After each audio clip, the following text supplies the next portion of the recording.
क्रिसमसची सुट्टी लागली म्हणून गावाला तर गेलो.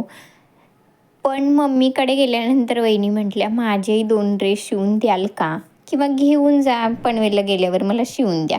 पण पहिल्याच भाऊजेचे नेलेले ड्रेस अजून काही शिवून झाले नव्हते. म्हणून मी म्हटलं, "आता तिथंच काम करूया आणि तिथेच शिवून देऊया." ह्या अशा 2 साड्या होत्या. त्या 2 साड्यांचे मला ड्रेस शिवायचे होते.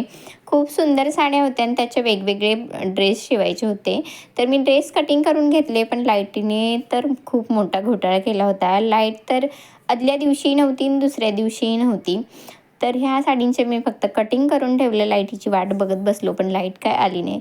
तोपर्यंत म्हटलं ऊस खाऊन घेऊया. सगळ्यांनीच ऊस खायला घेतला होता.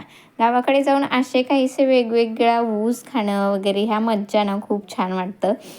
ही बघा, मला थंडी वाजते, मी जॅकेट घातले, पण ही रिकामीच आहे. तिने जॅकेटही घातलं नाही, काही नाही, त्यात ऊसही खाते आणि सगळेच आम्ही इथे ऊस खात बसलो होतो.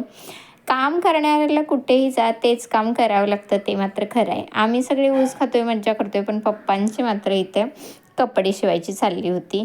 त्यांना ते लाईट जाऊनही कटिंग करायलाच पाहिजे होतं, कारण लाईट येईल तेव्हा ते द्यायचं होतं. आता हे सगळ्यांचं वेगळंच चाललं आहे. तेवढ्यात अगस्ते बघा, गाड्या जेवढ्या लागल्यात त्या गाड्यांजवळ जाऊन सगळ्या गाड्यांची किक मारायची. एवढासा एक किक तर मारता येत नाही, पण पाय बघा कसा उचलतोय. पायाने किक मारायचं चाललं आहे. हे पहा असा. आता ऊस खातोय गावाकडे, खूप मज्जाही येते.